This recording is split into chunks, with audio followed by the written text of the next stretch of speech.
Hi అండి. ఒకరోజు మనకి దోశల పిండి మిగిలిపోద్ది కదా, అది ఒకసారి బాగా పులిసిపోద్ది కదా.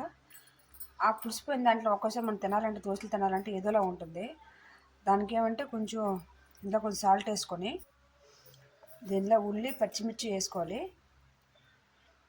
కొంచెం కరివేపాకు, కొంచెం జీలకర్ర, పాలకూరని సన్నగా కట్ చేసుకొని అందులో వేసుకోవాలి,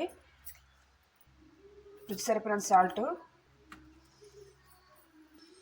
దీంట్లో వాటర్ యాడ్ చేయకూడదు, ఎందుకంటే ఇది ఆల్రెడీ పలుచగా ఉంటుంది కాబట్టి. మొత్తం అంతా కలపాలి బాగా.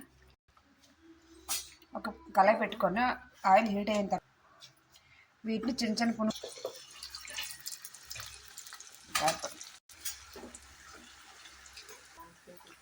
గోల్డెన్ బ్రౌన్ కలర్ వచ్చినంత వరకు బాగా వేపుకోవాలి. వీటిని రెండు వైపు తిరగేస్తుండాలి. నార్మల్ దోశలు తింటే పులుపు వస్తుంది, కానీ ఇలాగానే తిన్నామనిసి అంటే పులుపు అనేది ఉండదు. టేస్ట్ కూడా చాలా బాగుంటుంది. మీకు కావాలని కూడా దాంట్లో కొంచెం క్యారెట్ తరుగు కూడా వేసుకోవచ్చు. వీటిని ప్లేట్లో తీసు బాగా వేగిన తర్వాత మంచి కలర్ వచ్చి రిమైనింగ్ పిండిని కూడా వేసుకోవాలి.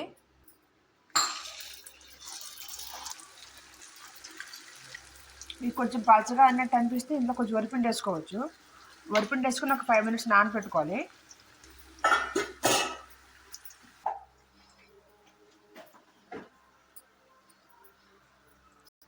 ఎంత టేస్టీగా ఉండే పునుగులు రెడీ అయిపోయింది. లోపల కూడా బాగా ఉడికిపోయింది. టమాటా సాస్